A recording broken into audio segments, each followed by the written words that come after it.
little sad to be introducing today's speaker since it is the last one. It has been a really fabulous year of workshops, and I hate to see it end. We started with our panel, the then forthcoming election, and we still have hope. Moving on to issues of Latino politics, of immigration and asylum, to disability and trans politics, to gender and Islam, to gender and incarceration, to sexual trafficking in the Caribbean, and then to racist and sexist hate speech and the challenges of intersectionality. Paul Center and the GSWS program have been really, really happy to have been co-sponsoring and working on these year's events. And I really particularly want to thank the GSWS core faculty members who have worked on the planning committee with me, Deborah Thomas of anthropology, Melissa Sanchez of English, and Sherman Pearl of Annenberg, although they're also GSWS core faculty, for their help in moving this really fabulous program together. And of course, we all owe Roger Smith, director of the DCC, a gratitude for giving us this opportunity. So this is the last faculty workshop. It is not the end of Citizenship on the Edge, Sex, Gender, Race, because we are now holding our end of year conference on Friday, May 5th in the Amato Recital Room of Irvine Auditorium with 4 amazing panels. There's Sexuality, Citizenship, and Exclusion, featuring Paul Nepshin and Tracy Robinson, with Deb Thomas as discussant. The second is Masculinity from Margin to Center with Areza Loney and Charles Mills, with David Eng as from English as discussant, also GSWS core faculty. Third would be Marginalized Populations in Civic Space with Samantha Majek from John Jay and Michael Rendis from the University of Buffalo, with Roger Smith as discussant. Right, he's a little surprised there. And the final panel, Sexual Violence States, featuring Sean Roman from UCLA, Kimberly Biegler from Tufts, and Melissa Sanchez as discussant. All of the papers for these panels should be available probably in the next week. In the DCC tradition, we know that many people will want to read the papers ahead of time, which often serves as a foundation for the fabulous discussions that we can be known for. Although, of course, it's not, as always, it's not necessary to read the papers in order to attend or participate. So please come. It's going to be a great event with many provocative discussions. And today's discussion should be equally interesting. Alondra Nelson is Professor of Sociology and Gender Studies and Dean of Social Science at Columbia University, where she served as the Director of the Institute for Research on Women, Gender, and Sexuality. She's the author of The Social Life of DNA, Race, Reparations, and Reconciliation After the Genome, which just came out last year, and Body and Soul, the Black Panther Party and the fight against medical discrimination. She's also edited Genetics and the Unsettled Past, the Collision of DNA, Race, and History with Heath Welu and Catherine Lee. Afrofuturism, a special issue of Social Text, and Technicolor, Race, Technology, and Everyday Life with, Duelen Hu, too? Is that close enough? Yeah. Okay, sorry. Her research has been supported by the Ford Foundation, National Science Foundation, and the Andrew W. Mellon Foundation. She was a member of the NSF-sponsored Council on Big Data, Ethics, and Society. She's published various reviews and commentary in the New York Times, Washington Post, Science, Boston Globe, and been featured on NPR, and National Public Radio's All Things Considered, and the PBS NewsHour. She's been a fellow at a number of institutions, including the W.B. Du Bois Institute for African and African American Research at Harvard, the International Center for Advanced Study at NYU, the BIOS Center at the London School of Economics, and the Max Planck Institute for the History of Science in Germany. She is to begin as president of the Social Science Research Council this September, so congratulations. Alondra responded today is Ezekiel Dixon-Roman, our colleague at Penn, associate professor in the School of Social Policy and Practice, where he also serves as chair of the Data Analytics for Social Policy Certificate Program. He's the author of Inheriting Impossibility, New Materialisms, Quantitative Inquiry, and Social Reproduction in Education, which is forthcoming from University of Minnesota Press, and co-editor of Thinking Comprehensively About Education, education, spaces of educative possibility, and their implications for public policy. He has 2 other book projects in the works: the Handbook of Critical Inquiry and Quantitative Methods, and Measurement Data in Society. And of course, he's the author of numerous articles published in journals and edited volumes with titles so fabulous I can't resist reciting a few of them: Diffractive Possibilities, Cultural Studies and Quantification, Alternative Ontologies of Number, Rethinking the Quantitative and Computational Culture, and I like this one the best, Algoritmo, More Than Human Informative Acts and the Racializing Assemblages of Algorithmic Architecture. So I need to come to you for advice for my next title. So following our usual format, Professor Alondra Nelson will speak for 20 minutes. Professor Ezekiel Dixon-Roman will offer comments for about another 15 minutes or so, after which Alondra will be given a chance to respond, and then we'll open the floor to questions. So please join me in welcoming Professor Alondra.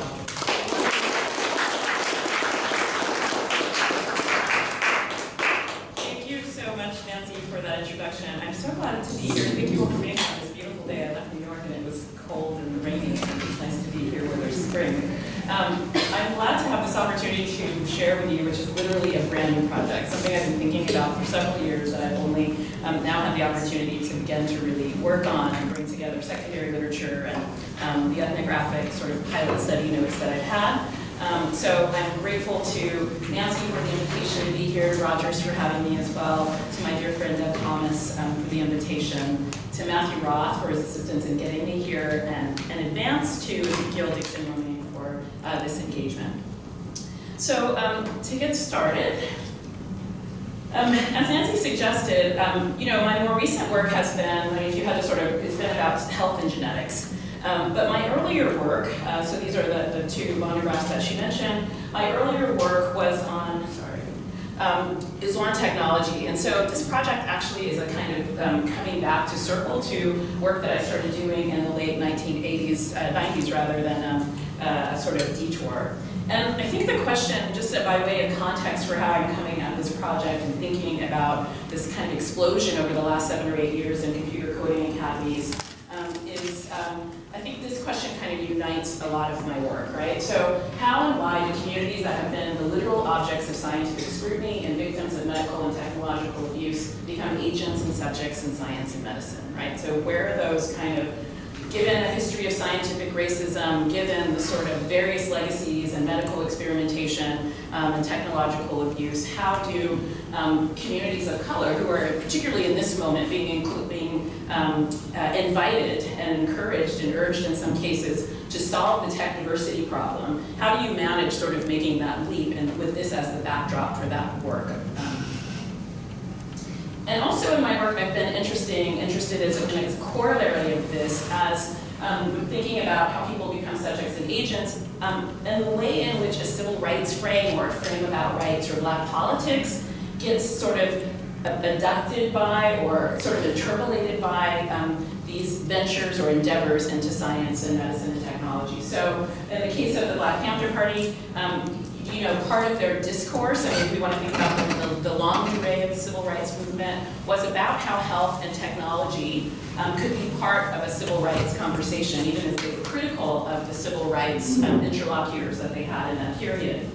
And in my more recent work, my book on the social life of DNA, ends with an ethnographic interlude in which I find myself in Atlanta in a ballroom getting a genetic genealogy reveal, and I am I'm part of the opening act reveals, and the closing act, or the sort of main act that night, are the reveals of 2 sons of civil rights or Black freedom tradition leaders. So this is Julius Garvey, who's the son of Marcus Garvey, who gets a reveal that night, and as does Martin Luther King III. So part of the performance of the evening was a kind of symbolic marriage of direct-to-consumer genetics with the civil rights tradition. And I'm interested in sort of playing that forward and thinking that through in all of my work. And Jesse Jackson, when we get to the issue of tech diversity, is one of the people that fills that role. So Jackson has been very important in struggles to get Silicon Valley companies in particular to diversify using his Rainbow Push organization, many of the strategic social movement frames that they used in Rainbow Push, and you can remember, of course, that Rainbow Push did a lot of work to diversify corporate America decades prior, so they're drawing on that work as well. And again, and here, Jesse Jackson and his work on tech diversity and a project called Push Tech that's actually happening, another iteration of it is happening this week, talks about this issue of tech diversity being the civil rights issue of our time. It's a sort of expanded and one might say deformed civil rights. That's about access to capital, access to computers, how to make them, how to sell them. But nevertheless, a kind of interesting frame for making this claim. So Jackson raises for us the issue of the 2% problem. So those of you who know this space a little bit know well that for many years, Facebook, Google, the big tech companies in Silicon Valley didn't release any of their employee demographic data. They sort of refused to do so. A few of them were willing to share some data. It looked really bad. And part of Jesse Jackson's campaign has been to embarrass, shame, persuade through various tactics these big tech companies to share this data. So what the data suggests, sadly, is that across the fields of many of these corporations, so if you're talking HR, janitorial, and tech, you're looking at about 2% of Black and Latinos. And that's actually really hard to accomplish. I mean, I come from California, the demographics of Black folks are much smaller there, but to accomplish a job, an employment, an organization in Silicon Valley that has just 2% Latinos, including every tech plus everything else, is actually deliberate. That's not even by accident. So he's been engaged in combating what he calls the 2% problem. As I said, this week there's a Push Tech 2020. Push Tech's been going on for 3 or 4 years.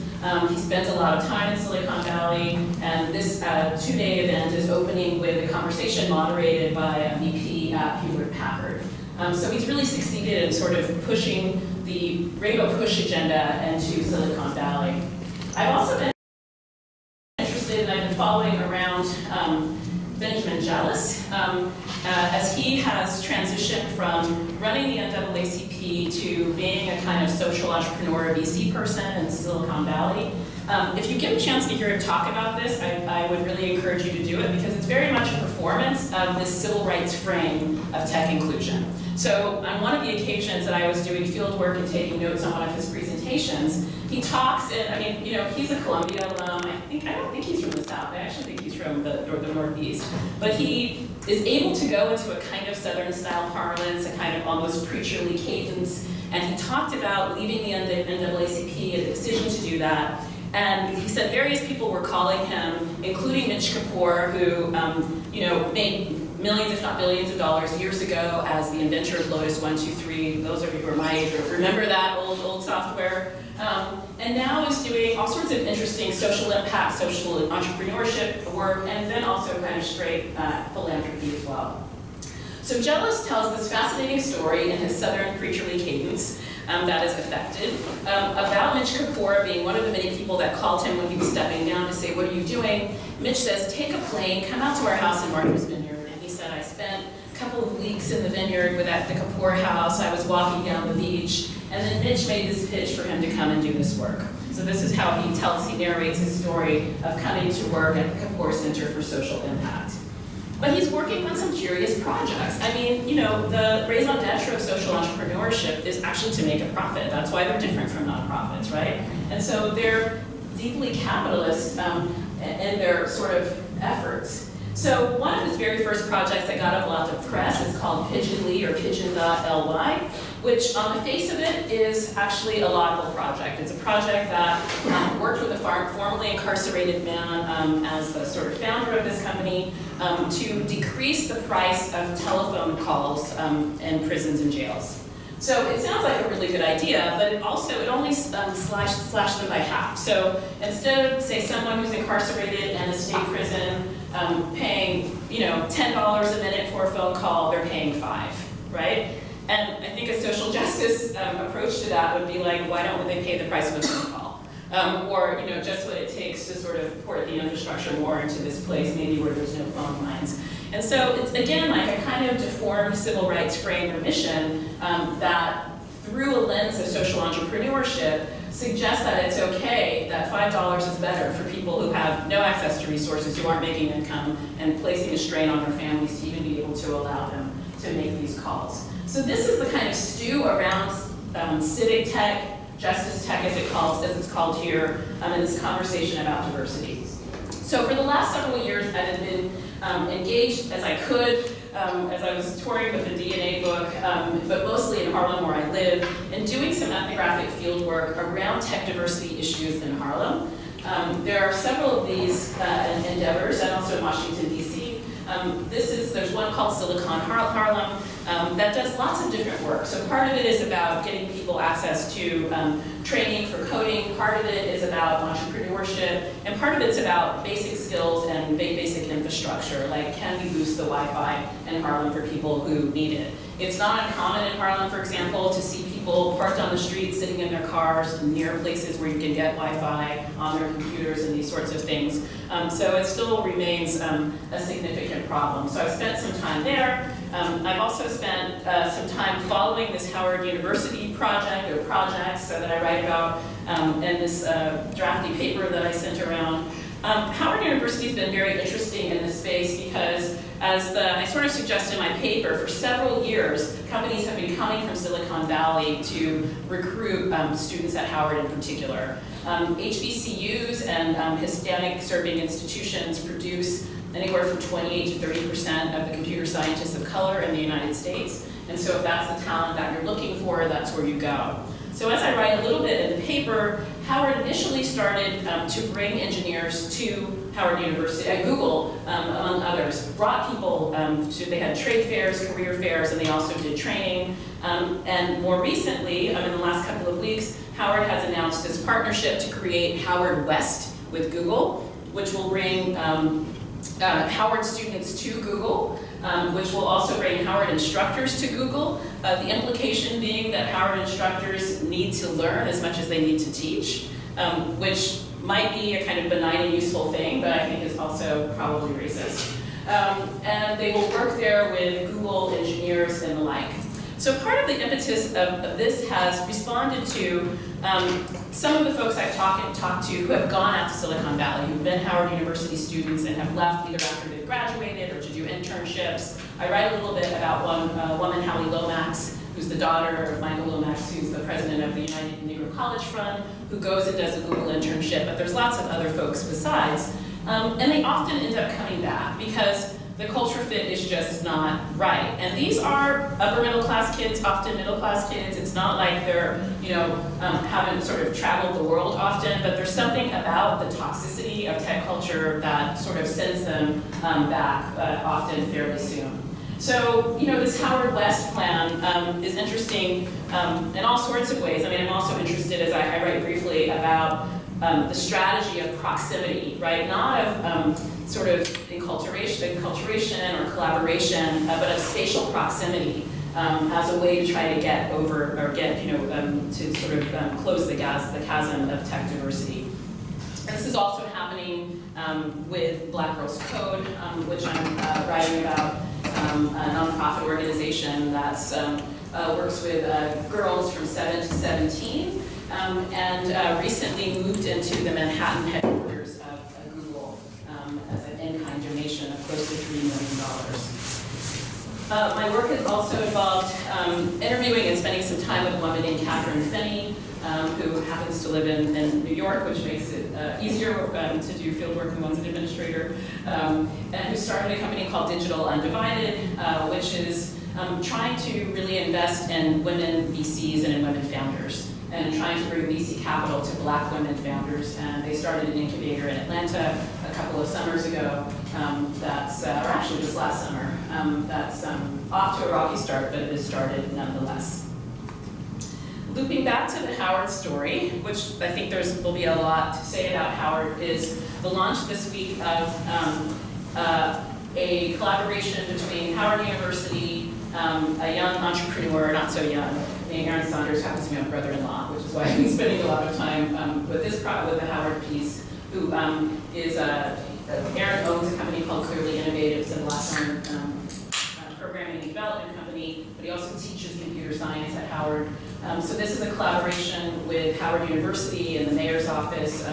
It's called the Inclusive Innovation Incubator, and it's meant to just help the local community. And we might think of this as a contrast to some of what I was critical of with the computer coding academies in schools, because this is a space in which people are can endeavor just to do whatever they want in the space. So the tools are there, and the mandate is not for them to bridge tech diversity. The mandate is not for them to that they must learn Python or Ruby or skill that is sellable on the market. It's a space that allows them to work in a tech space as they wish.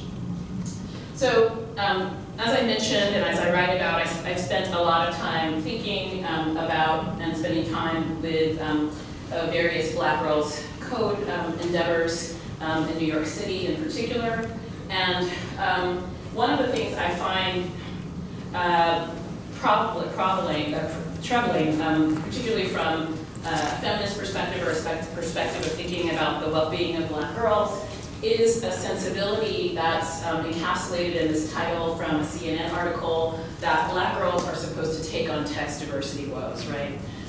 In a context in which we know that from this Atlantic cover article and lots of other things in between, as I suggested, it's a deeply toxic culture.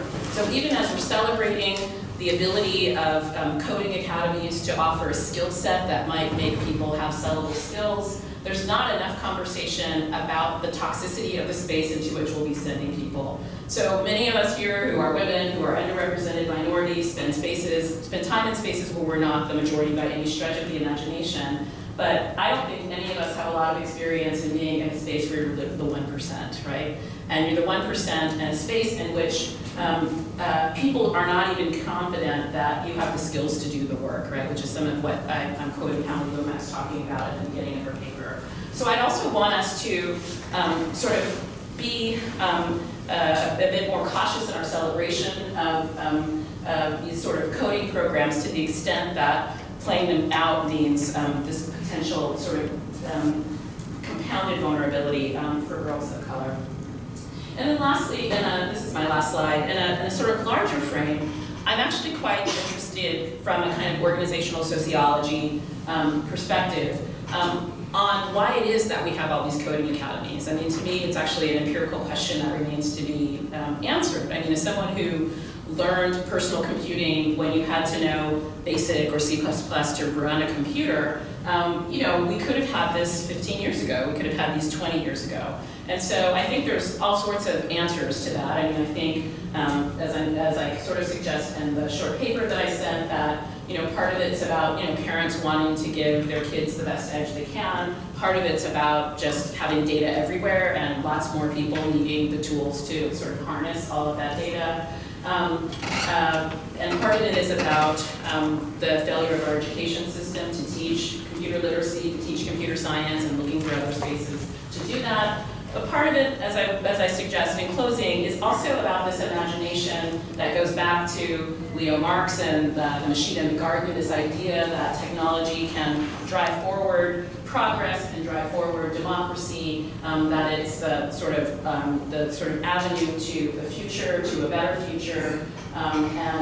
So I would recommend this database, which is from a few years ago, but even in 2013 had more than 300 coding academies, nonprofits, schools, and the like in the United States alone, that give you a sense of, and it also tells you the dates that they started, so it gives you a sense that this is really something that's emerged in recent years. So I will stop there, and I look forward to your response, Ezekiel. Thank you.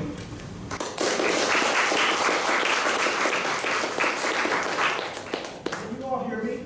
Do I need to go up, or can you hear me?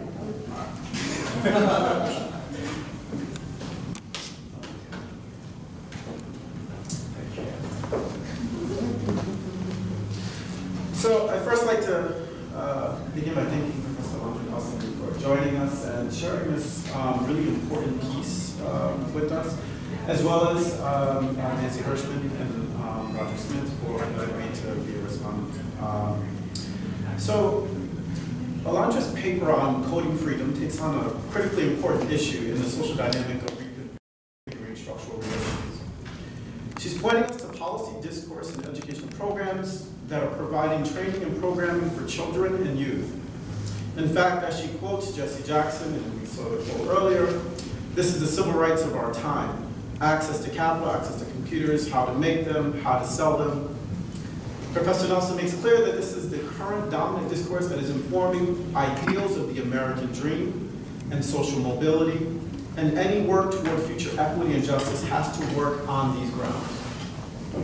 She also highlights the continued underrepresentation of women and people of color in the tech industries and the various programs that have sought to address this, including initiatives by the Obama administration.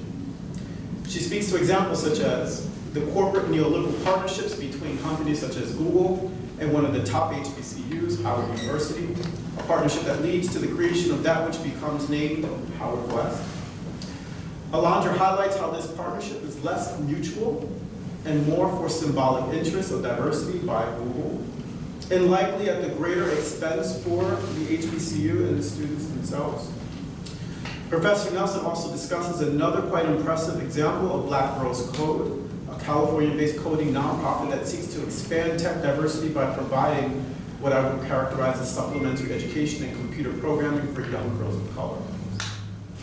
This is a program I would have liked to learn more about its nuts and bolts, how it works, how our participants identified or recruited, what might the curriculum look like, and maybe Alondra would be willing to say a little bit more about this during question and answer.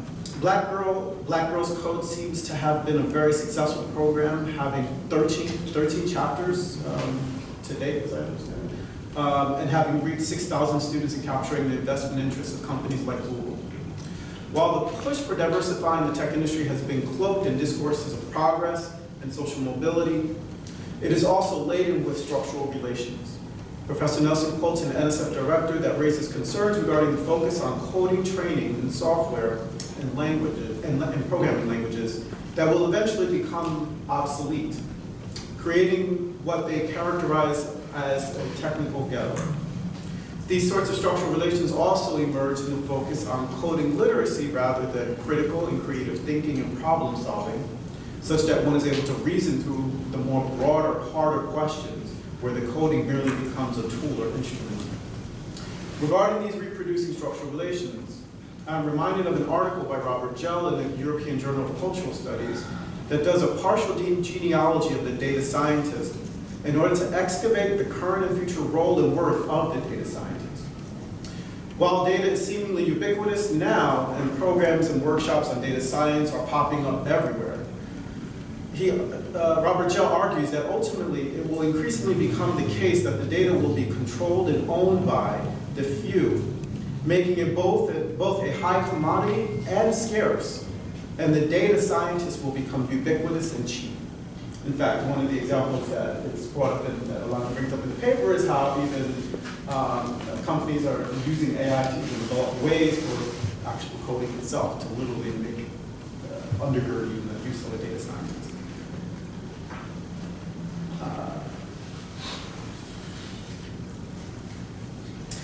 The push for diversifying the tech industry also has taken on a hegemony that is informed by the representationalism of identity politics, and has even earned the hashtag status of hashtag tech diversity. As with the use of identity politics and other discourses, I find myself thinking about an argument that Captain Cohen makes that it's not your identity, it's your politics.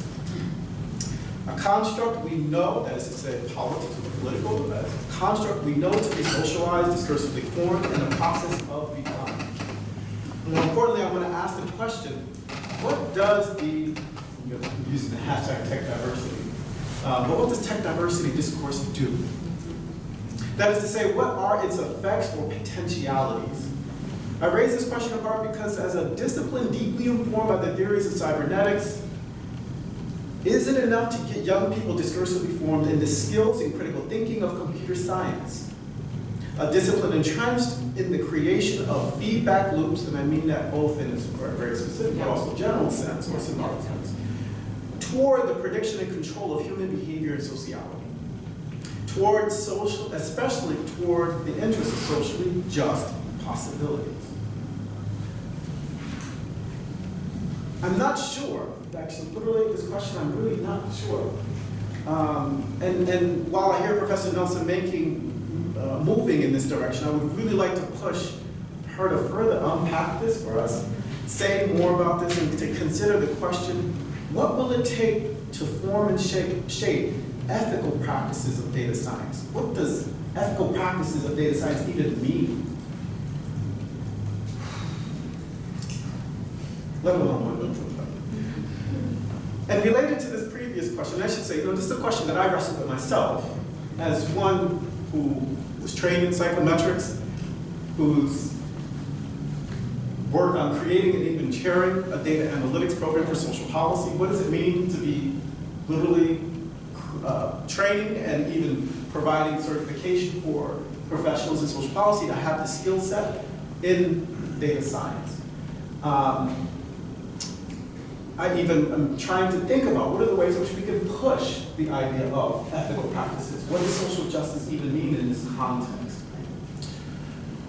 Happy to talk more about that. And related to this previous question, we are learning more and more about the ways in which algorithms become racialized assemblages. That is to say, more and more work is being produced that points toward the ways in which AI and machine learning algorithms inherit sociopolitical relations of hierarchization and differentiation. On the one hand, we know this takes place in and through the human inputs to designing the architectures of an algorithm. Everything from how cost and risk are defined to the operationalization of variables themselves. On the other hand, through their interaction with and learning from the data. That is to say, when I say their interaction, literally speaking to, referring to actual supervised or unsupervised machine learning algorithms. Algorithms begin to make adjustments that are aligned with the existing sociopolitical relations, and in some instances, become exponentiated. I'll raise one example. Microsoft's chatbot that they had developed, March 23rd, I think, was the day that they actually released it, if I remember correctly. If you're not familiar, this is a chatbot that literally was designed to perform on Twitter like a teen of our contemporary moment. The minute it was released, it started doing well, performing as designed and expected. In less than 24 hours, it started sending very homophobic, transphobic, racist tweets. One example was a tweet of Hitler, a picture of Hitler that had his face circled and an arrow pointing to it, and it said, now that's swag. In other words, that's cool. And this was in less than 24 hours. It went, as I would say, downhill, really problematic. Microsoft had to pull it from Twitter because this is not necessarily what they were designing the Twitter bot, the chatbot, to do. As it was interacting with the very algorithmic architecture and those in that very architecture itself, it literally was taking on and learning those very sociopolitical relations that we ourselves are very much so entrenched in. So, I find myself wondering, even in these coding academies, these training academies, even with the identity politic approach to it, how do we mitigate these very processes? And mind you, I'm mentioning two dimensions. One is the human input, the other is literally an algorithmic process, an algorithmic performative act. It goes beyond the human. The algorithm is doing it itself as it's learning based on the data that we are producing. And in fact, all the algorithms are producing as well. How does, or how will, or how can those very coding academies or programs or supplementary educational programs, I forget the other term, how and what ways will they be able to mitigate that? Is it even possible? Or what more needs to be done? A few more things and then I'll shut up. I also find myself asking the question, what is freedom here? In this context, what are we talking about freedom? What do we mean? What does even social change mean in this context? And I'm often thinking about LeClau in this, particularly here, and thinking about the ways in which the very signifiers of freedom and the very signifiers of social change become empty signifiers when they become taken up in larger discourses such as these. And so I coding freedom or coding for social change, or even Black girls coding for social change. What is that social change? For whom? In what ways? And in ways in which, especially when we think about Black girls, understood almost as a homogenous kind of group, and not really complicating their very multiplicities with it. So, yes, I wonder, I question, what is that? Yeah. Lastly, the strategy of proximity, spatial proximity, I'm very interested in, because there's a way in which this is connected to, in not a seamless way. I think there's a way in which you can connect this to the spatial proximity that's playing out in global finance capital, and the ways in which institutions and major financial corporations are trying to vie to literally be closer to Wall Street. Yeah. So that the distance of their fiber optic cables are much less, so that literally that millisecond decision making becomes so important. I wonder if there's a way in which you can play on that spatial proximity in this context as well. Yeah. Is there a couple of other things I can come up with? With this, I'll stop and thank you again, and I look forward to the conversation.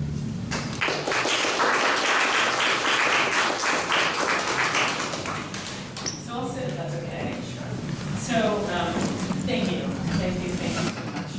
This is my first loss at this new project, and to have someone actually like, I was like, yes, that's what I'm saying.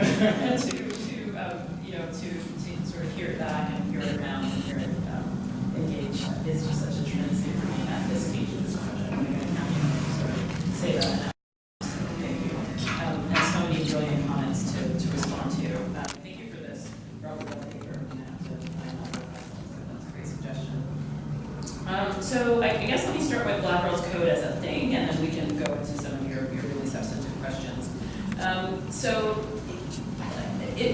They're interesting. They do also, depending on the age of the girls, they do different sorts of things. And it's more about age and it's about skill set, in my experience. So they're not saying, even though you're only 7, you already know how to do Ruby on Rails, so we're going to put you in this other class. They tend to put the girls more in age cohorts than anything else. They mostly have been doing, and this has been true, I think, of the people, you or others who, Yasmin White, she's still here, know better than me. Yeah, I mean, a lot of the Black Girls Code is consistent with a lot of the literature of the last 15 years, which suggests that girls learn technological skills, computing skills better if they're put in a narrative form. So if there's a project that has sort of narrative or storytelling or these sorts of things, and so this very much plays it out, and that often what the girls are being taught are small coding programs.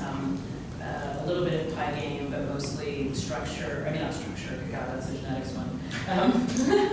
Scratch. I was doing my DNA algorithm that allowed them to make games and to make websites. So as the organization evolved, though, that's become a criticism because that's not bankable, right? So Scratch is great, to get started, but if now they're getting, a $2.8 million donation from Google as an in-kind, because the expected deliverable 10 years down the road are people who can work in that company or some company, Scratch is not going to get you there. And part of what I hear from the folks I talk to at Howard about the experience of those who go and come back, that the tech culture piece is also part of that is that they're often coworkers who've been coding their whole lives. And the students at Howard are more likely to switch into computer science when they're freshmen in college, right? So they've not been coding their whole lives. And so there are different kinds of pathways that bring people. But to answer the question, Black Girls Code, I think, is facing pressure to train girls in more sophisticated coding languages. And so to the extent that we can take it, knowing it's purely symbolic, this idea about social change, or it being an organization for social justice, gets a lot more complicated when the girls can't use the tools so immediately. I mean, one could figure out a way to use Python or Ruby to do a project that would be an interesting, creative social justice project, but to get there takes a lot longer than teaching someone Scratch. And so that makes that social justice piece, as I suggested in the paper, more abstract. It's like an abstraction. That's an investment, and hundreds of hours and lots of time that doesn't pay off in the same way. One also seems to see in Black Girls Code, and I mentioned this briefly. They had a competition. They have these kind of hackathons where the various chapters are competing against each other, and the winners for each of them then compete and there's judges. And in either 2014 or 2015, there were 2 winners. So the theme was about, connecting humanity or something.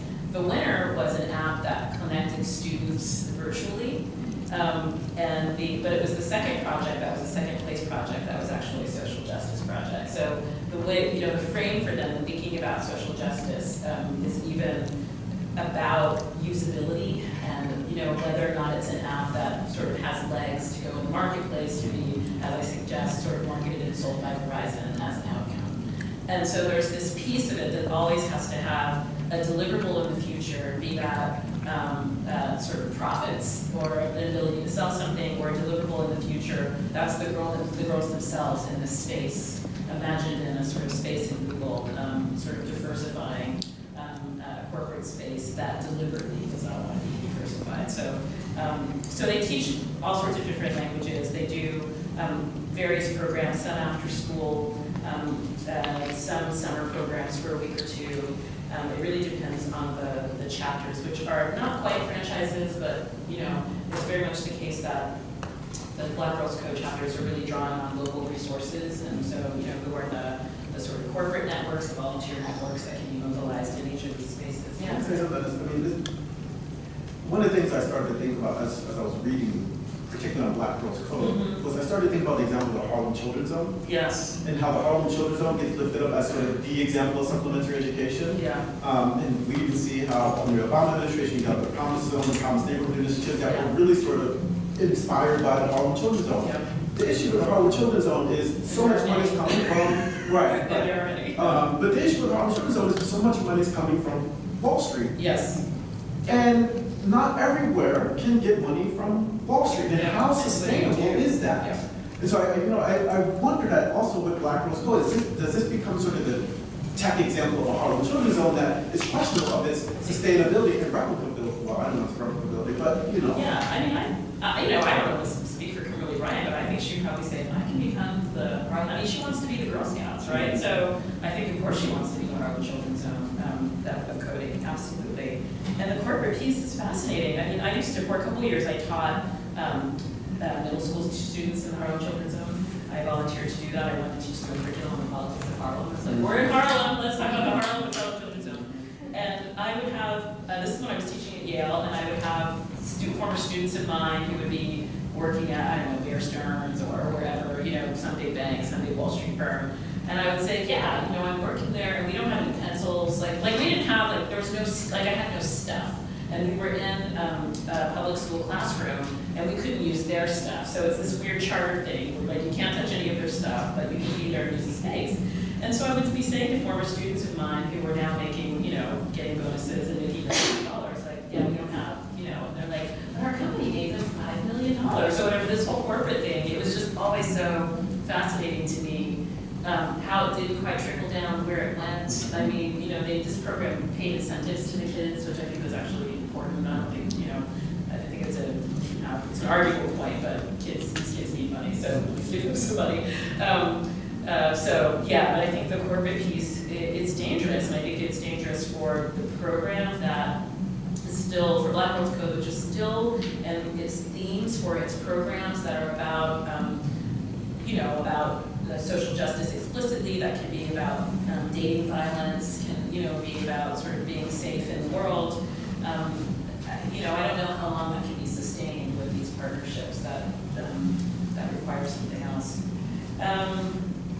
Yeah, what does tech diversity discourse do? I mean, I think I would love to have that conversation with a lot of us, with all of us together. I mean, it certainly, to me, is a new iteration. I mean, when I was first starting to think about tech inequality and race and technology in the late 90s, it was all about the digital divide discourse. So it's become, I think, a new iteration of that, and a new iteration that demands and mandates that the way it plays out is for Black and brown and self-identified girl bodies, women bodies, to put themselves on the line for this work. I mean, it's a kind of tremendous thing, and it's supposed to be. The narrative discourse is about it being about social mobility and one might even say democracy for them, girls, but it's on the back. It kind of requires the currency to make that narrative work, the currency of these girls and their promise, right?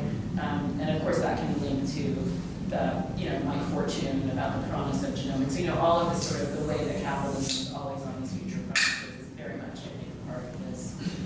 But I would love to hear other thoughts about that.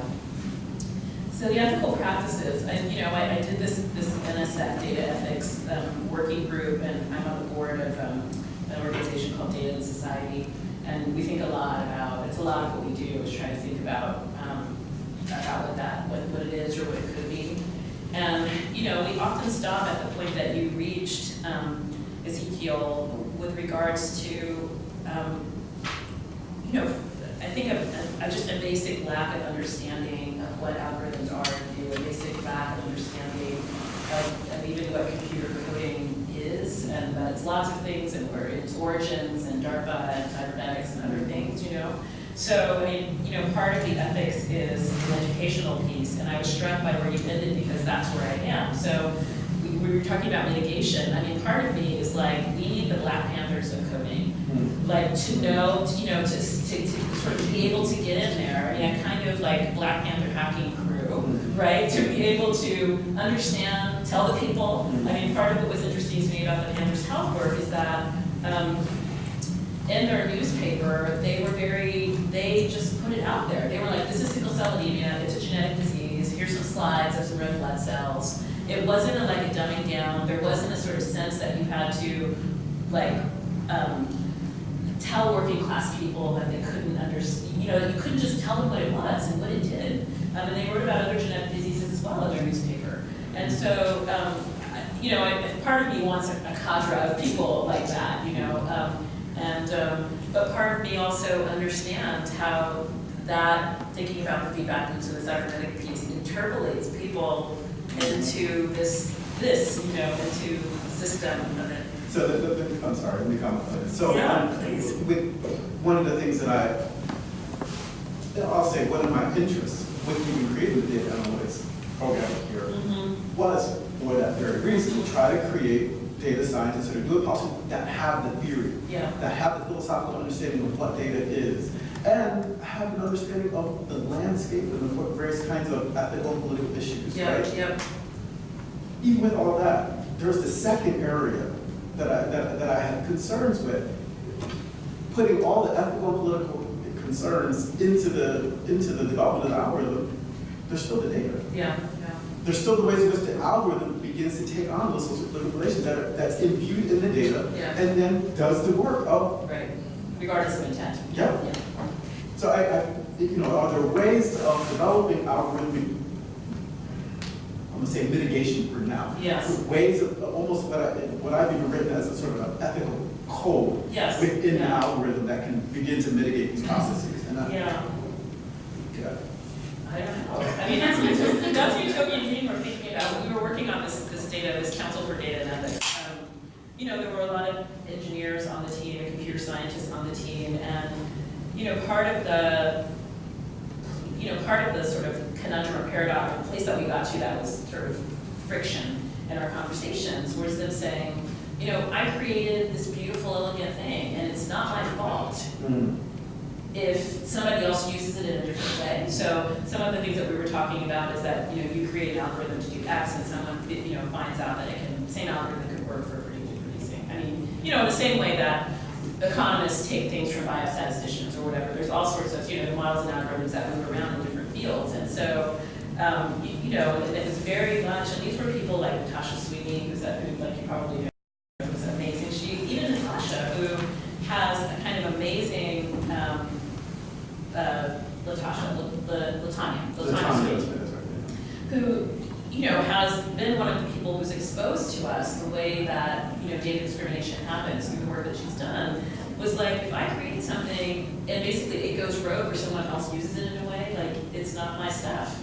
And so so it's an issue that's about the ethics of the data science or computer science community as much as it is, because you would need those folks to help with mitigation. I mean, there's ways in which coding can be so idiosyncratic, like you almost need, in some cases, the person who did it to help you mitigate it, right? But there's no answers, there's no answers. We need the Black Panthers of coding. I think the ethical practices,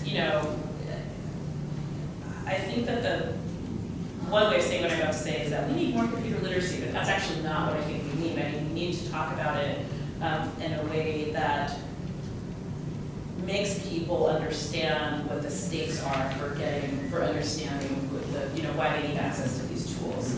And that's why I worry a lot about the Coding Academy piece, which is like, how do you get your kid into Penn or Columbia, or how do you get a job at Google? And because the issue itself is critical. I mean, more people do need to know how to code, but I think we need sort of social frames and political frames around what that necessity is and what it's supposed to be about. So part of the ethics, I think, also are about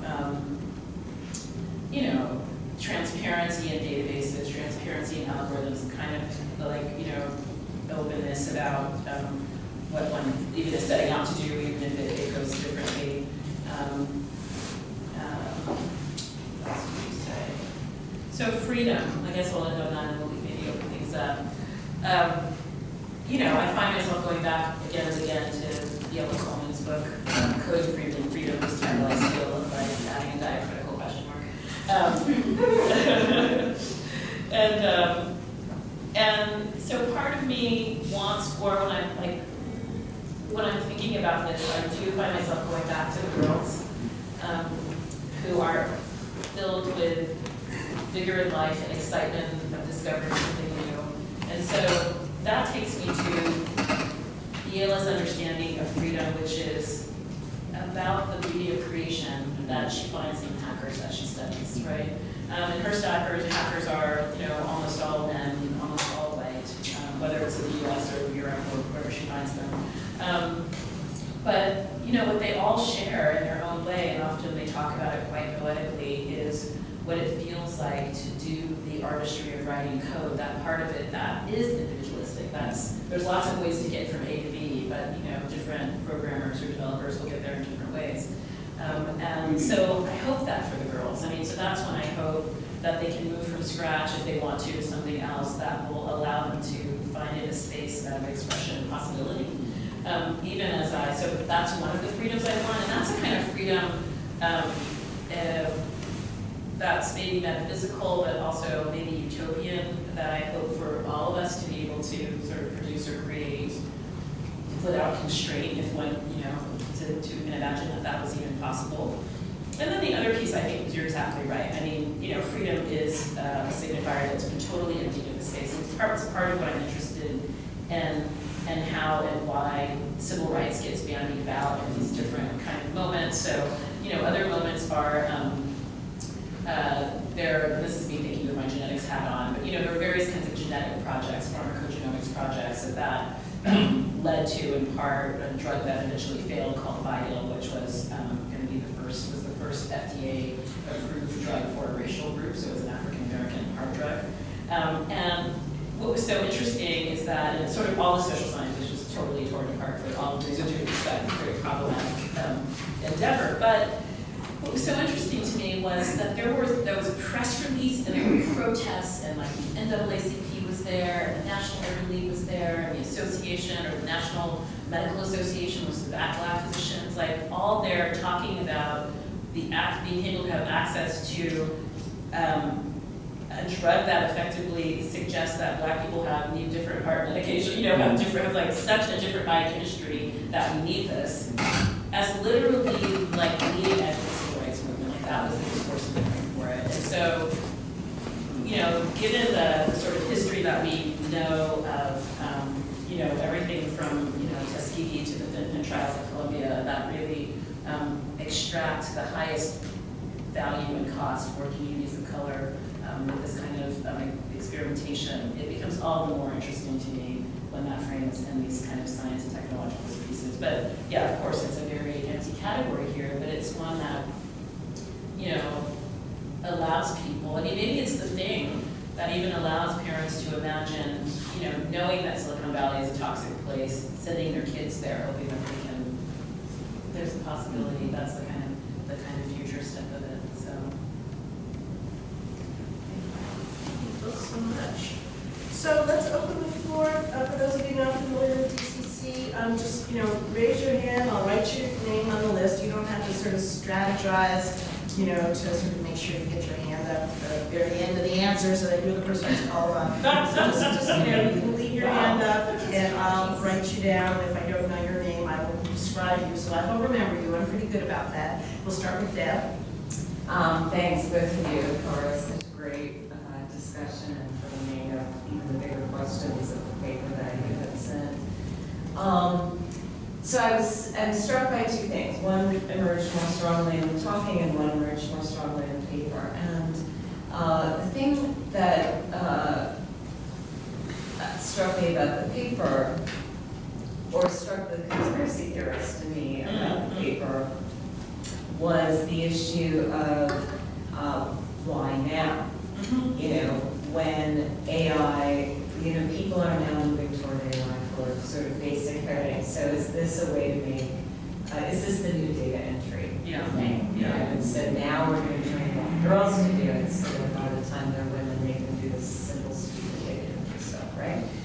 And then in the talk, the idea of this is the sort of new frontier of civil rights discourse. So I'm interested in how, well, you said we need a Black Panthers for hacking, but what is the post-civil rights version of the explanation for and mitigation against the thing that struck the conspiracy theorist in me? What is the better framing?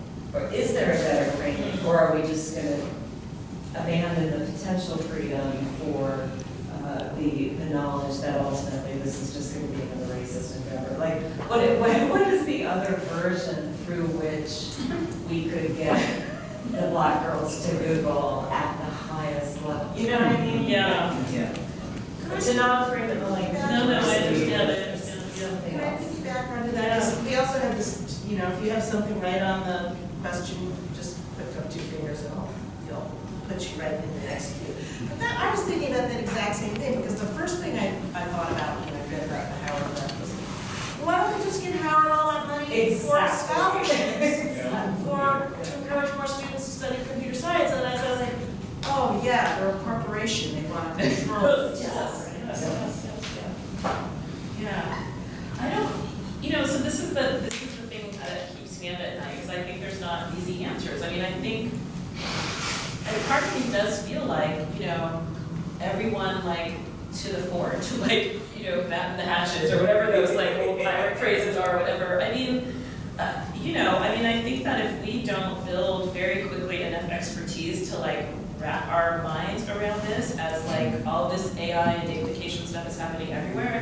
I just read today, I tweeted actually, Bose wireless headphones, if you do this Bose Connect thing, is sending all of your data to Bose and they're selling it to a third-party entity. It's just you can't even listen to a podcast and not kind of constantly be, And so that level of surveillance that is seamless, this kind of Internet of Things seamlessness of it, I think requires you know, a battalion. I mean, I'm sorry using all these martial things, but I really do feel like it. So part of me feels that way, you know.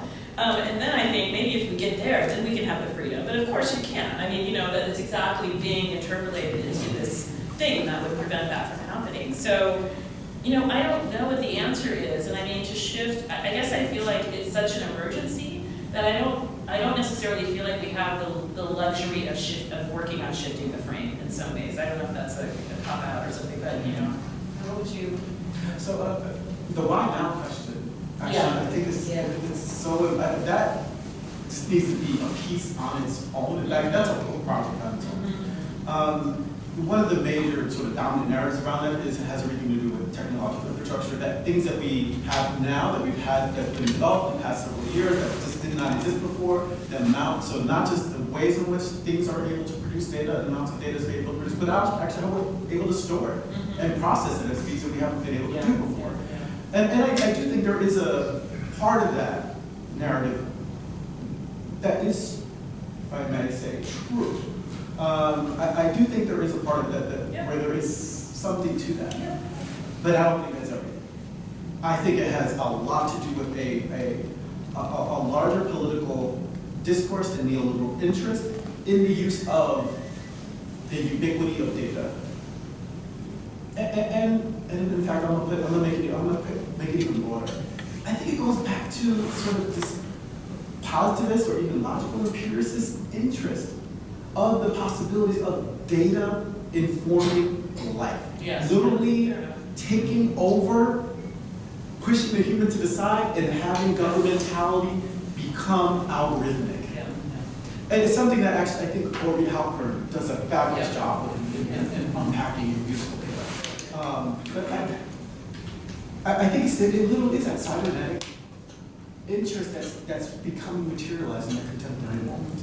And it's the convergence of the technologies, the technological infrastructure that's in it. But there's more to it. Alondra and Ezekiel think so much. It's an amazing and stimulating set of issues. So part of this actually piggybacks on Deb's question, which is, what is the frame? And it doesn't seem like civil rights is the proper frame, because one way to think about the problem of freedom is that civil rights is part of liberal capitalism. So it's about the freedom to be part of a market, as opposed to the freedom not to be part of that market. And then so, you know, you get into questions like open access and things like that, that are structural critiques. So, you know, that's one thought that I had in relation to what Ted said. I was really fascinated about the question of race and time. And I know, you know, the work on Afrofuturism is indexed to this, because it really struck me that when you talk about literacy in the paper, it's not just about literacy, but remedial. Oh yeah. Language, right? It's like, so the old code is almost like remedial English, right? You don't understand the language, and so it, you know, there's that one access about time harking back to, like, you know, remedial or, like, you know, a bad racial subject. Is remedial temporal? Is the etymology of that temporal? I don't know if you're an English professor. I mean, is there time in remedial as a word? I'm actually just, No. okay. We'll look it up. Yeah. I was just On Google. Yeah. But there might be even a temporal aspect. I mean, those remedial is It seems like there is. Yeah. But then something that Ezekiel brought up, I thought was fascinating about algorithms as a racial assemblage. Because, you know, to me, the example that you raised with the Microsoft bot, it made me think, yes, of assemblage, but it also made me just think of Lacan. Like, all language is structured, right? The unconscious is structured like a language. All computer coding is language. And it has a racial unconscious. But what happens is it's accelerated, right? And it's that acceleration reveals to you in one day the history of that racial structure. Yeah. And so that's another line. Yeah, there's another line of no future there, and around race and time. Mid-17th century, from late Latin remedialis, from Latin remedium, meaning cure or medicine. This is OED. Thank you. So, I actually would love to hear you to have more of a conversation about this problem of time and no future, and about, just this fascinating concept of the algorithm as an assemblage that kind of opens that set of issues up for us. Fascinating, thank you for that. I mean, your point, so for me, the civil rights frame is, I don't accept that as the frame, right? It's a kind of performative frame, but I think what your comment suggests, and of course you're right, is the civil rights movement in its mid-20th century sort of formation part of liberal capitalism? Absolutely. Then we can imagine that the discourse of civil rights and coding that gets taken up now is about that mid-20th century moment, creating the conditions and possibility of this, right? And so, there's a way in which probably it could not exist if not for that. That's, I think, worth thinking about. So thank you. That's really helpful. Yeah, it also made me think, Alondra, about someone's work like Adrienne Davis, right? Where she's working now on reparations. And the whole idea is that, though civil rights and reparation movements have had very complicated and overlapping histories, they actually have a significant divergence around the idea of political inclusion versus economic redistribution. So it actually dovetails back to this whole set of issues that we began with, which is what is freedom. I mean, under liberal democracy and liberal capitalism, freedom is just purely the ability to participate in the market, as opposed to actually structurally critiquing the market or stepping away from the market. I am still thinking about your question regarding, And so on one hand, I completely agree that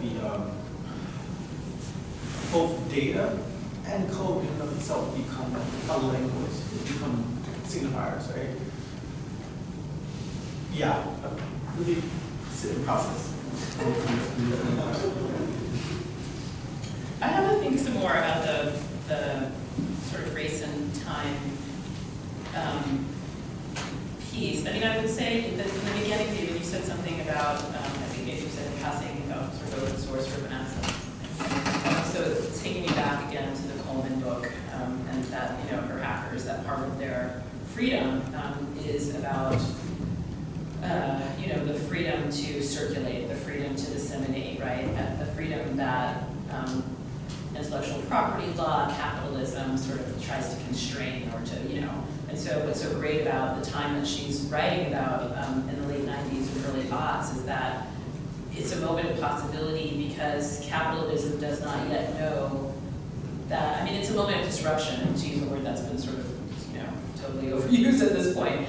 But, we don't, there's kind of a regulatory lag, there's a sort of lag before capitalist capture, and it's another kind of freedom. And there's this kind of, hacker ethic that's insisting on their right to circulate materials, and code amongst themselves that, is a kind of counterpoint to the freedom to be in the market, which, as you aptly say. I also think that there might be thinking further through the point of almost capturing the racial unconscious. Right? I almost wonder if there is a way in which, because in some ways by approaching it as racializing symbols, I'm thinking more from an ontological perspective, really thinking about the algorithm, the ontology of the algorithm in and of itself.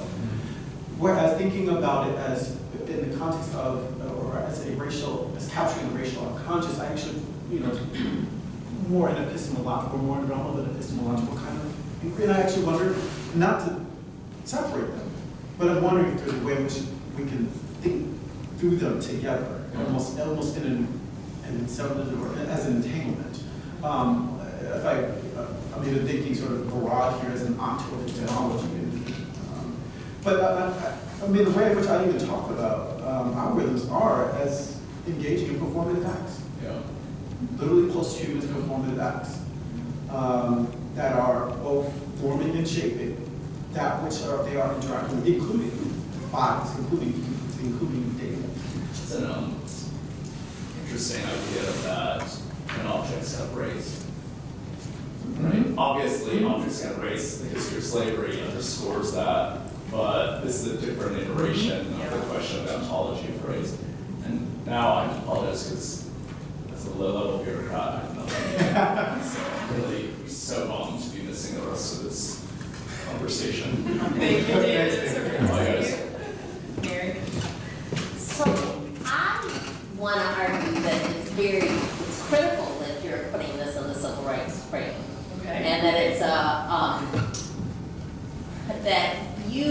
that this is one more, you are revealing of the latest iteration of I mean, you know, if you're willing to be a strong critic, which it seems like you are, of calling this civil rights, that this is a very important battle over basically the soul of what the civil rights movement is about. And the idea that we're just going to say, oh, well, the civil rights movement was always just about how could we participate in capitalism, I think sells the civil rights movement short. And I think you can make a very strong argument that Jesse Jackson has always represented, well, he's a very complicated guy, but before he started running for president and being the voice of the locked out, what he was doing was demanding that beer distributorships and car dealerships, that more black people have those jobs. Which, you know, when you think of what's happened to the economy now, you know, like there's so many ways that that's so interesting that this is what he's doing now. I mean, it was such a limited view of, you know, of just how can we get a step up in sort of mid-level capitalism for an incredibly limited constituency. Yes. I get, you know, you guys are sort of saying, okay, maybe this isn't such a limited constituency, but when you think of black people across this country and what leadership they need around what issues on so many levels, both within, as you're saying, within the world of Google, but also in many other ways. The idea that the civil rights movement is going to be reduced to working with Google to get, I mean, it's just, this is, you made me, I think this is very important.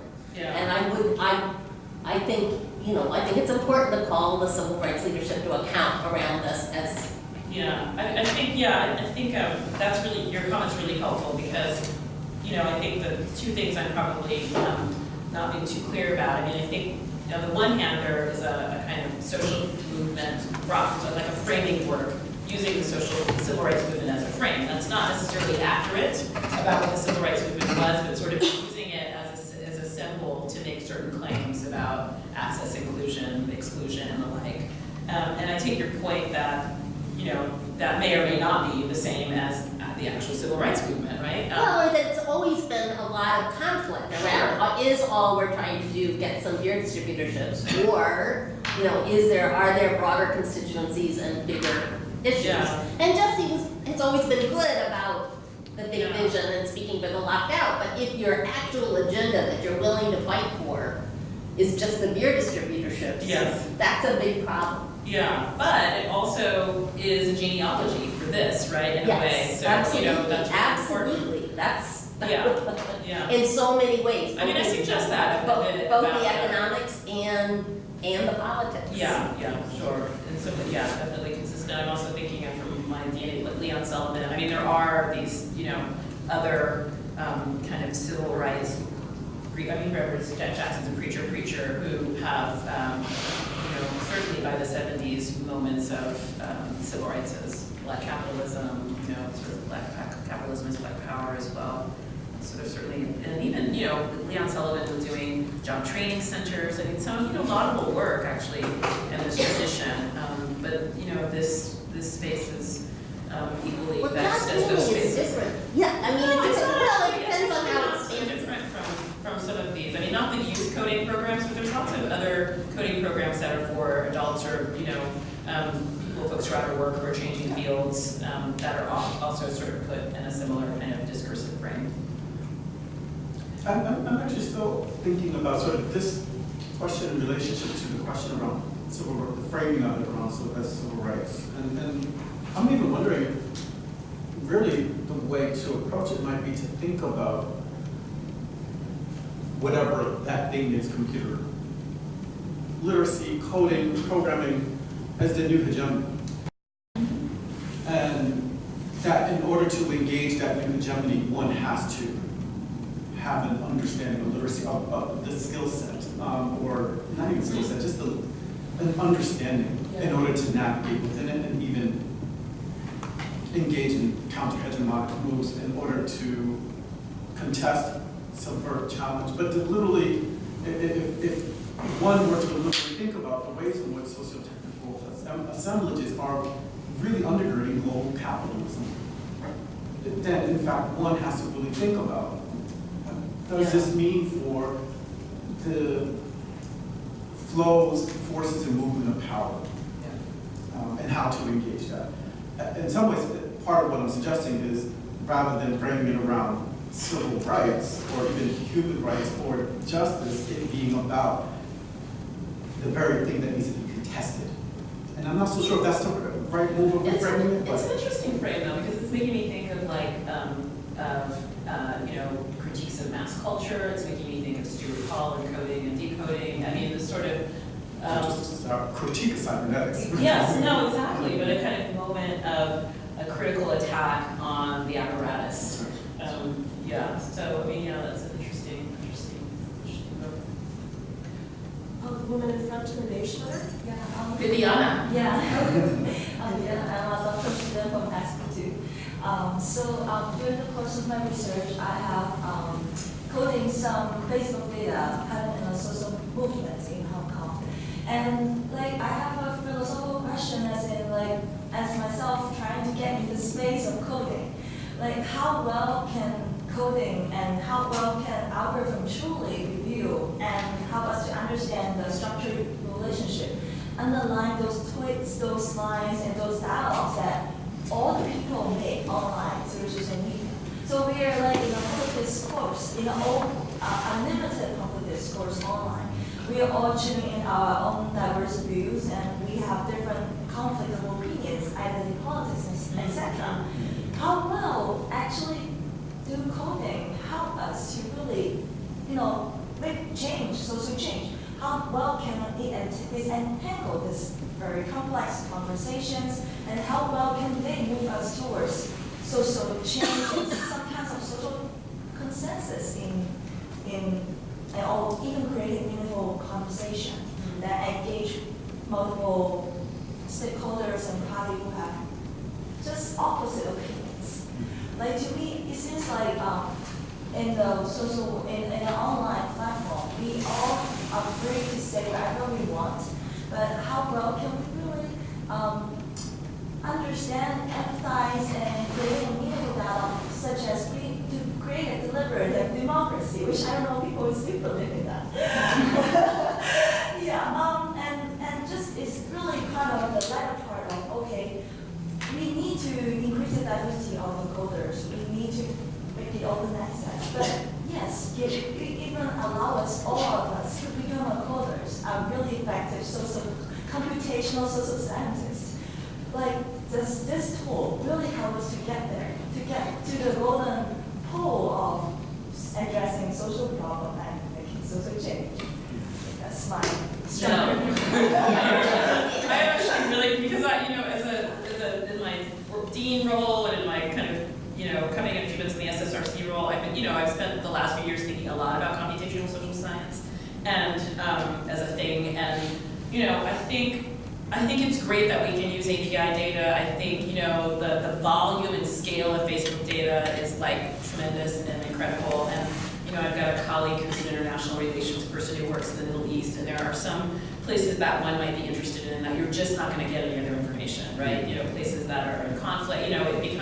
Social media becomes one of the few places where you can get sort of both individual level and aggregate data that's interesting. I don't think that's the case for Hong Kong. So my challenge to you would be, yes, use the Facebook data, but I also worry very much that because Facebook and Amazon and Netflix and Match.com are giving us their data when they want to. That we don't get to ask the questions about what kind of data we want. So, I mean, you can take the data, put it in the fields you want, and, hope that it matches with the variables you're interested in. But, I think computational social science needs to be really about the questions that we want to answer and the data we need to answer those questions. And I hope that we sometimes would be willing not to take that data and try to, as hard as it is, where are you going to get an N of 10,000 or 100,000 that easily from Facebook? But, they're capturing data with a different intent than you have for what you're trying to, the questions you're trying to answer for it. So it might be in some cases illuminating, and in some cases, I think exactly the data you need, but I'm not sure that's the case all the time. And if we allow, quantitative social science to be captured by, the variables that Facebook wants to use for its data, I'm way worried about that. Add to those same sentiments, even if you could get access to all the social media data, it's not the population, it's only a sample, and it's a very selective sample, right? So even what we get from social media is always going to be not representative of the population. It's going to be a limited understanding of the population. The other thing is, I think, to the beginning part of your question, what does coding get us, and what are the ways in which coding could get us towards social justice? I think it depends on where. Algorithms are being taken up throughout policy, throughout governmentality, throughout various practices in social services. Now, if we just ignore it and say, we're not going to engage, we're just going to let it go and be as is and let the engineers and non-theoretically informed folk do the work, then that's an issue. But if we can have folk who are trained in the theory, trained in policy, have at least some philosophical understanding to inform those algorithms, and even an understanding of what's going on the ground in and through direct practices, there's more possibility. But so my response to that question would be, if there's any bit of possibility for social change and improve processes of coding, it's actually in and through the argue that we teach coding so everybody becomes a software engineer and programmer. We don't teach writing that everybody becomes the author of the great novel, or math for everybody to become a mathematician. But this kind of conversation doesn't happen here. When you go to Europe, however, you will find a slightly different discourse, a kind of more humanistic orientation. I find that very interesting. That people can kind of situate this need for bringing back coding in different ways. And a conversation which we are not hearing here, partially because Silicon Valley has co-opted the conversation, and code.org, Asadi Patoubi and where he's coming from, very obviously is kind of driving that conversation with all good intentions. Right. And I think that kind of helps us also think about, is this a civil rights issue? I actually agree it is, because we teach literacy, citizenship to make people competent citizens. Yes. If you don't understand how the code, the data, which permeates now all aspects of your life. 20 years ago it didn't, but now it does. I think we need to have a conversation on what is that understanding you need in order to function as a competent citizen. That is something everybody needs access to, and right now, that is not the case. Yeah. Thank you so much for that. So can I ask you, what were the other coding languages you mentioned for Pascal? There was a big coding language wars. It was either BASIC, Logo, or Pascal, and it's a very similar conversation we have right now. Okay, so I help co-develop Scratch, so I'm biased, that's fine. To me it doesn't matter that much. You can do very complicated, complex things in Scratch as well. It's more about getting an understanding. And that's where the market piece comes. You can learn from scratch the logic, the bigger logics of coding, but much like having to know, Lotus 123 for an office job, and, the job wants you to know Python, you have to, so that's what's so interesting about. How do we know 10 years from now Python is the language which is important? I mean, I don't think business people have a crystal ball either. Exactly. So, I mean, there are assumptions being made here based on whatever needs are, Yeah. and because, all these conversations get roped into that, which I think kind of forget us to look at the other pieces, which I think you brought up with your understanding algorithms, understanding data, understanding privacy. I mean, all of these issues, which I think impact everybody. But then also, I mean, we have historically, this gigantic lack of diversity and disenfranchisement, which has happened. Thank you. I don't have any, applause. I don't thank you. I have no words. I have nothing to say. Thank you so much for that. Thank you for your wonderful talk. So I have two things that so first, like it was great you mentioned about the Black Hunters, so it's also all the medical clinics that they had. They have the free breakfast program and other thing. So with that, it made me think as in, so they were pushing at that time for like alternatives to solve structural problems that existed then. And now we see the new discourse of civil rights. This new discourse of civil rights here about this freedom in the market, it's seemingly just a pursuit of like having equality of opportunity exclusively like within the established patterns of like racial and class relations that we see now. So in that sense, it seems basically, I guess, there is this shifting of focus from the social structures that generated and reproduced inequality towards basically making them pretty less, more individual, and so on. So I wanted to know, like, how do we get out of this? Another thing I had Good thing Ezekiel's here to answer that. So in your previous work with the African ancestry, you had mentioned that Rick Gittle's expertise involved in that was a big factor towards his acceptance and popularity considering the Black history. Yeah, for sure. So if you could talk about like the parallels of that. I haven't thought about it. Yeah, thank you for that. I mean, I use with the Panther work too, but also with this to talk about a Black geneticist in my social life of DNA book about him being a trusted expert. So and also being, I use the phrase biocultural broker, which sort of takes off from this 20th century sociology about cultural brokers. So I mean, I think there maybe could be figures like that could help to raise the cadre of warriors. Going on with my crazy Martian language, but someone who, but it's not Black Girls Code, at least and it's because as Jasmine suggested, they and even this organization, which is really a wonderful organization in a lot of ways, has been so co-opted by these sort of corporate interests. But I think there's there could be an interesting. I mean, Dan Jones tried to play this role a little bit with the SV Code, which is this kind of aggregate organization. So there could be this figure. Maybe it doesn't have to be a Black man. I don't know.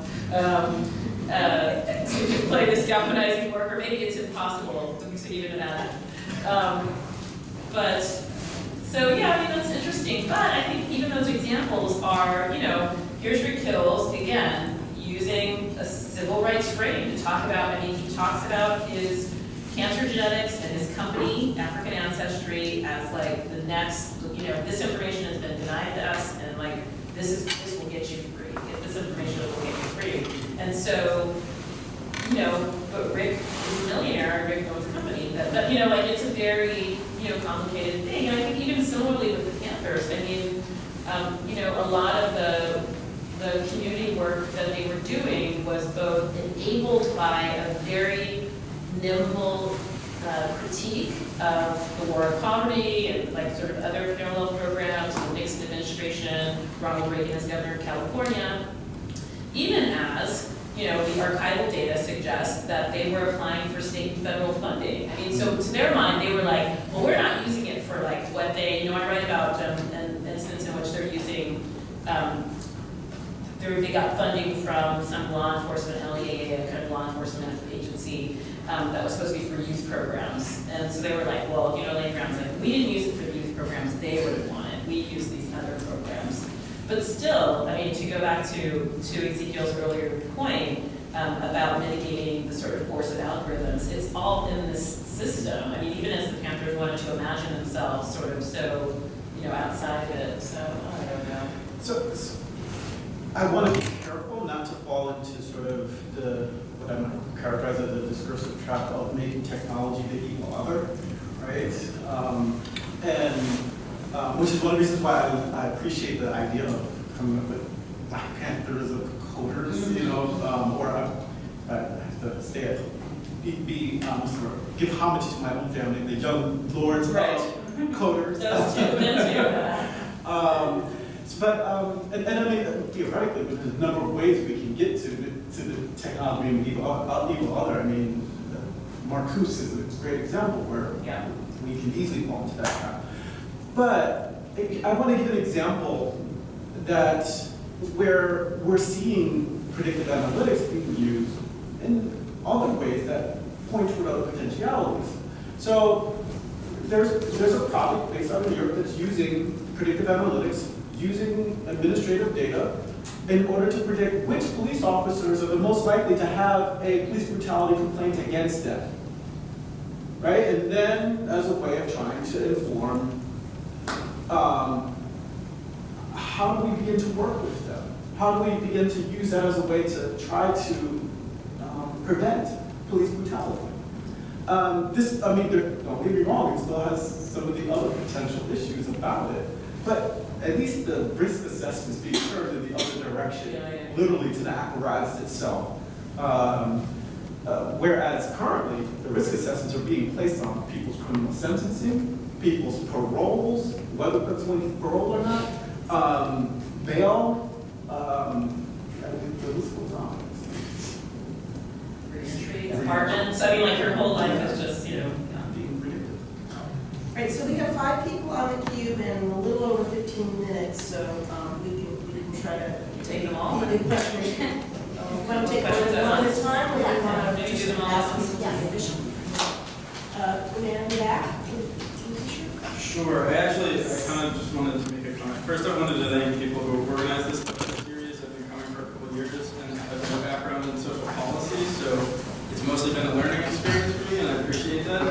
Luckily, today, I have a little bit of relevant experience to bring, since I'm actually a computer science student here in Penn. So the first is that actually there is, to this comment on data and machine learning algorithms encoding structural bias, basically by the data that they're representing.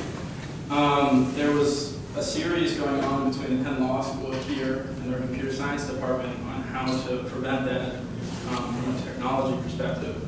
And actually I was working on a research project on how to protect people's privacy and data that took me to DC, so hopefully we can talk a little offline about that. Yeah. But as to my question, so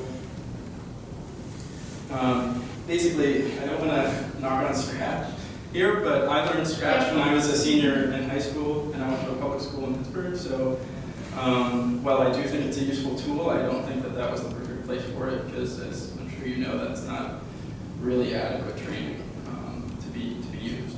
So that's why I needed to come here, for example. So my question is really this. When I was growing up, I would have been really happy to go to Google. But there are 2 key things I think that differentiate me from in that experience. One being that when I went to Google, the biases in that organization would have affirmed that this is a good place for me. As a white male growing up, that would have been beneficial. So I think one of the failings there is that it's actually a negative thing, right? To take somebody and say you'd be the total outlier if you tried to pursue this career path. So in that part, that's one of the failings. And then on another side, as a suggestion, maybe I would say that these kinds of role models, that me going there and seeing a bunch of role models, and all of the media that I've been able to digest that says that as a white male, being in computer science is a really good thing and it's going to work out well for me. To what extent is that like sort of a scalable design for getting people into this, more so than bringing them to hackathons, but actually making them sort of see as though this would be a viable career path where they won't be the outlier. So, I don't know, I guess that's my question / thought. Yeah, good point. I guess I think, I'm thinking about academic generations of women that came before me and what it took for them to be the first woman in the political science department, the first woman in the economics department. I think some people weather that really well, but some people don't, and I don't know, I just feel like in this day and age, I would hope that we wouldn't have to have those kinds of pioneers. I don't know what the alternative is, but Yeah, I think sorry to interrupt, but I think Yeah, a Black please. Panther coding movement would be Yeah. that kind of sort of role model structure. so I don't know, who knows? Maybe Google has in mind some kind of cluster hiring that will make it. But it's not just, that's what we do in the academy because we're so much more evolved and civilized, right? But I get so, I'm picturing these little girls and I'm like, don't send her there, don't send her there to be the one, and, yeah. If I may. I think that the point that you raised in the paper and even in the presentation around tech culture being a toxic context and space for people of color, for women of color, is a really important one. Just thinking about the ways in which tech culture and the ways in which institutions are functioning under a particular form of hegemony that just is not necessarily welcome to everyone. And I'm going to point to myself as an example of someone who was one of the first people of color that got a PhD in psychometrics, and I finished in 2007. I don't even consider myself a psychometrician. I'm not even in the psychometrics department or program. And some of the reasons why, there are a number of reasons why, but one of which, there was no home. Literally, I did not feel welcome. ETS, I didn't feel welcome in. The College Board, I didn't feel welcome in. Of course, I've also taken a different trajectory of my work, but I think there's something really important to think about with respect to being one of the first and the ways in which you get pushed out, not accepted, not welcomed, and how that actually literally structures a continued almost homogeneity within that field. Rogers. I'm wondering whether the Black Panther Young Lords examples are the best ones to think about an expanded civil rights frame in relation to these issues. Because if you go back to an earlier, more radical phase of the civil rights movement before McCarthyism helped narrow the agenda, it was a movement that sought to battle corporate power, both by strengthening workers through labor unions and by using disruptive protests against exploitative and discriminatory corporate practices. And I wonder, therefore, one of our DCC grad fellows next year is working as a democratic theorist, working on hacktivism as a means of disrupting various kinds of governmental, but also corporate practices that are exploitative.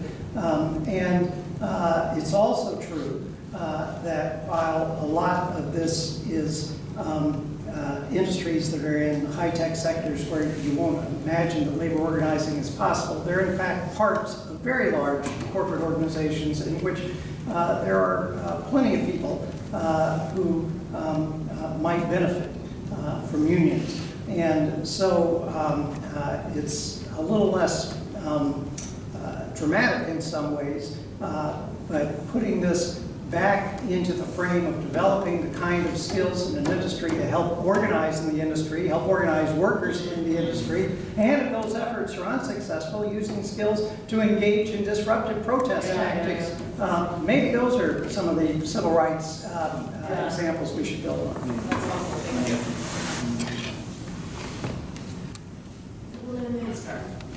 Hi, thank you, that was fantastic.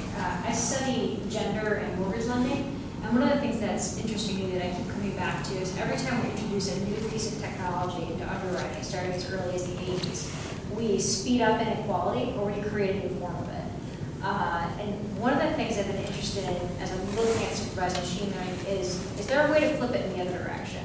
Rather than speeding up inequality or creating new forms, is there a way to speed up equality instead? So, for instance, one of the things that I see in the mortgage data is that women, particularly women of color, are actually lower risks. They make less risky decisions in the market than men do.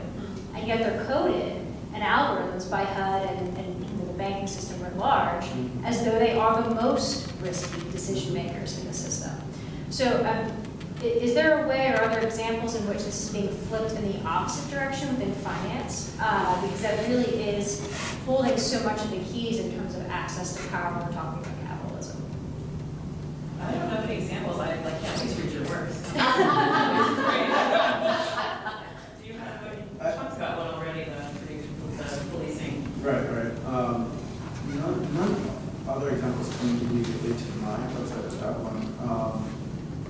Though I will say, I think, specifically with supervised machine learning, it's very much so about what the criterion that's being predicted and how that's even operationalized and measured. That makes so much of the difference. So, I mean, I'm going to go outside of the context of mortgages because it's not my area. So, but if we go with predictive analytics and policing,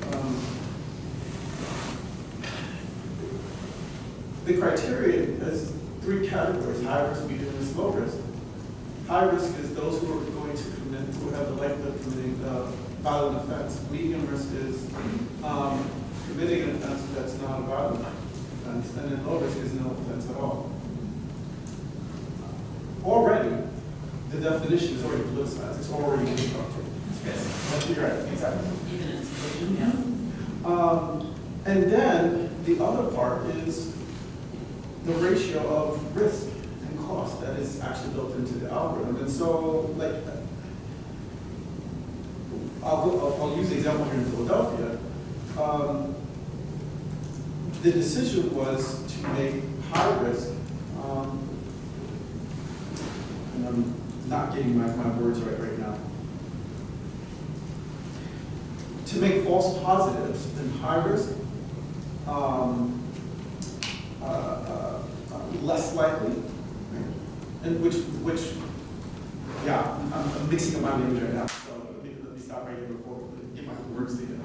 But literally the ways in which risk becomes even conceptualized and then inputted into the algorithm makes a huge difference. Yeah, the series that the man in that t-shirt was mentioning, the first 2 speak, if it's the one that Carrie Collianese is organizing, is that the one? I'm not sure who organized this. Anyway, so anyhow, I can give you the link if you want. The very first paper was talking about some of the way in which there's racial coding about, repaying the bank loans, who's more likely to repay bank loans, more, all these other things that are made that are racially based decisions about who gets approved for which kind of loan. And then the next month I, critique the heck out of that. So those videos are online, but I love, the first paper is the one you really want. So talk to me after class. So if you I keep that too. So I'm going to try to make this quick. Thank you so much. This is really interesting. I was trying to think against the civil rights frame, but I just can't. No, it's like in the air. But one thing that came up, like I was thinking about it, this word, I don't think necessarily explicitly in the conversation is integration. In the ways in which integration in the ways in which like the civil rights frame really necessitates that technology and coding would be this frontier of integration.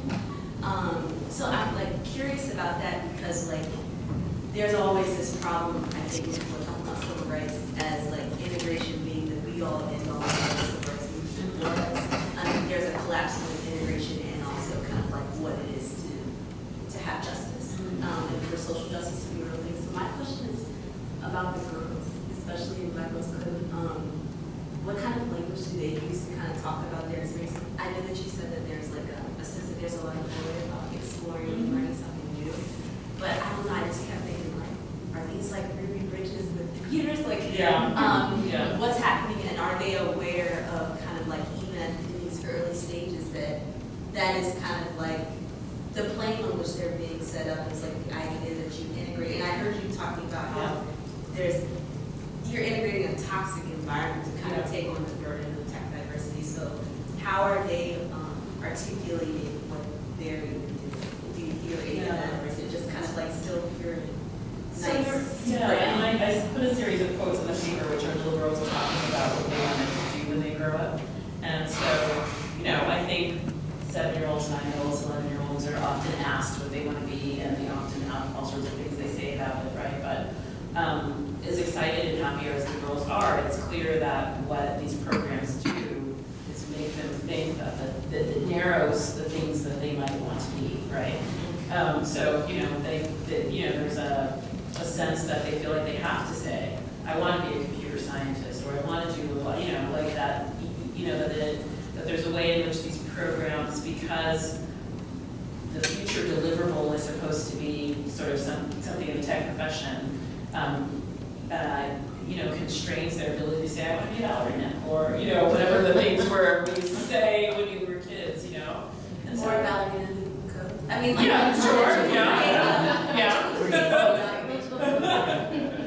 But Ruby Bridges, that's the image. I guess I don't know, this is where I feel like I'm showing my age and I'm sounding like my grandmother saying things to me like, we did X, so you guys didn't have to do that, right? And so I feel like to like 2020 or 2040 be sending, underrepresented folks into these environments, like we still have to do that. It's just really, I've become my grandmother.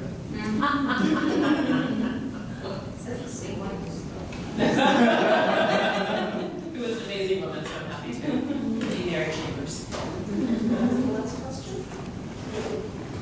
Yeah, 5 more minutes. Sure. I mean, I raise it because I'm going to talk to you guys afterwards, so I can raise it then. I basically am looking for like some way to either categorize or prioritize all the different types of social justice that were like, immigration, which is just a great comment now. Yasmin had the civics, which is basically, that has to be for everyone, right? And Viviana had like the broader democratic vision. Are you looking for like personal fulfillment? Yes. Some people have no opportunities for personal fulfillment through work. Yes, absolutely. And so Absolutely. giving people who are barred from access to these types of joy and personal success, that's a social justice goal, right? But just understanding how the world works, right, and then being, literate in this sense, is a whole other thing, right? Or the role models that you didn't say that were mentioned. We're talking about like an intersection between a matter of practice, coding or some broader aspects of technology on one hand, and then like this big amorphous, social justice goal on the other. And I recognize that it can serve, so having access to coding, etc., can serve all sorts of different, but is there a goal that you think either is prioritized or more achievable or more important,